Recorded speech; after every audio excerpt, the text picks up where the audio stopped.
ఇరాన్పై ఫిబ్రవరి 28వ తారీఖున America Israel సంయుక్తంగా చేసిన సైనిక దాడితో ప్రారంభమైన యుద్ధ గమనంలో ఇవాళ మార్చి 23 అంటే 24వ రోజున ఒక మౌలికమైన మలుపు జరిగింది.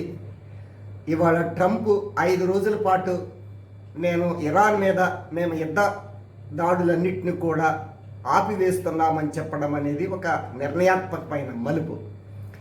ఇది ఒకవైపున యుద్ధాన్ని విరమించడానికి దౌత్యం జరుగుతున్న కారణంగా, ఇరాన్కి మాకు దౌత్యం జరుగుతున్న కారణంగా వాటి సరియైన ఫలితాలు రావడానికి వీలుగా నేను ఈ ప్రకటన చేస్తున్నానని చెప్పాడు. అది అసత్యమని ఇరాన్ ప్రకటించింది. మేము ఎలాంటి దౌత్యాలు అమెరికాతో చెయ్యలేదు, అది నిజం కాదని. ట్రంప్కి అబద్ధాలు ఆడటం సహజమైన అలవాటు కనుక అదే అబద్ధం వాళ్ళు ఆడాడు. అది ఇరాన్ ఖండించింది. అసలు జరిగింది ఏమిటి? 48 గంటల్లో ఓర్ముజ్ జలసంధిని పూర్తిగా వదిలేయకపోతే, ఇరాన్ ఆ పని చేయకపోతే ఇరాన్ పవర్ ప్లాంట్ల మీద ఒక నిర్ణయాత్మకమైన దాడి చేస్తాం, అంటే ఇరాన్ని చీకట్లో ముంచెత్తుతాం అని చెబితే ఆ ప్రకటనకి ఇరాన్ ఏమాత్రం తొడగకుండా వెనక్కుండా, పైగా కౌంటర్గా ఒకవేళ మా పవర్ ప్లాంట్ల మీదనే కనుక దాడి చేస్తే మేము మొత్తం పశ్చిమాసియాని చీకట్లో ముంచేస్తాం, అంటే అమెరికాకి అనుకూలంగా పొత్తు ప్రభుత్వాలు, అనుకూల ప్రభుత్వాలు ఉన్న పశ్చిమాసియా దేశాలన్నిటి కూడా గాఢాంధకారంలో ముంచేస్తామని చెప్పి కౌంటర్ ప్రకటన చేసింది.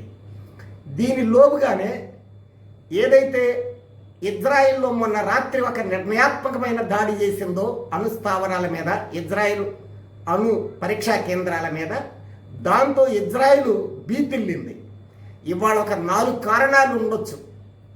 ఒకటి, గల్ఫ్ కౌన్సిల్ దేశాలన్నీ కూడా నీవు అమెరికా మీద దాడి చేయొద్దని చెప్పి ఒత్తిడి తీసుకొచ్చాయి ఆంతరంగికంగా వాళ్ళ తొత్తు మరి అనుకూల ప్రభుత్వాలన్నీ. ఇది ఒకటి. రెండవది, ఇవాళ నెతన్యాహు ప్రభుత్వానికి వ్యతిరేకంగా ఇజ్రాయెల్లో చాలా పెళ్ళుబుకుతున్న నిరసన 4-5 రోజులు బట్టి చాలా పెళ్ళుబుకుతుంది. ముఖ్యంగా నిన్న అణుస్థావరాల మీద, డిమోన్ మీద దాడి చేసిన తర్వాత మరింత పెళ్ళుబుకి నడి బజార్లో ర్యాలీలకు సిద్ధపడుతున్న పరిస్థితి. మరొక కారణం మూడవది, అమెరికా పౌర సమాజంలో తీవ్ర వ్యతిరేకత వస్తుంది. ఈ ఏడాది నవంబర్లో మిడ్ టర్మ్ అసలు ఎన్నికలు ఉన్నాయి. ఆ ఎన్నికల సందర్భంగా తన పార్టీ ఓడిపోయే పరిస్థితి ఉందని తన పార్టీ నుంచి కూడా ఒత్తిడి వస్తుంది, డెమోక్రాట్ నుంచే కాకుండా రిపబ్లికన్ నుంచి కూడా. ఇది మూడవ కారణం. నాలుగవది, యూరోపియన్ యూనియన్ దేశాల నుంచి కూడా తీవ్ర ఒత్తిడి వస్తుంది. ఇక ఐదవది, ప్రపంచాభిప్రాయం కూడా చాలా వ్యతిరేక దిశలో ఉంది. అన్ని కారణాల వల్ల ఇవాళ అమెరికా తాత్కాలికంగా 5 రోజులు నేను విరమిస్తున్నాను, ఒక దౌత్య చర్చల పర్పస్లో అని చెప్పింది. వాస్తవానికి ఇది తల వంచిన, వెనకడి చేసిన ఓడిపోయిన పరిస్థితి. Back to old colonialism, classical colonialism.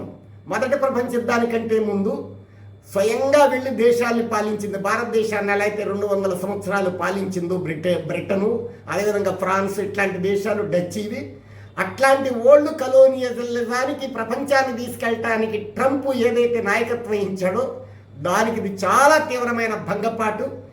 మొట్టమొదటి యుద్ధం ప్రారంభమైన రోజునే సరైన వీడియో కాకపోయినా ఇది వెనిజులా కాదు ఇరాన్ అంటూ నేను ఒక ప్రకటన చేశాను.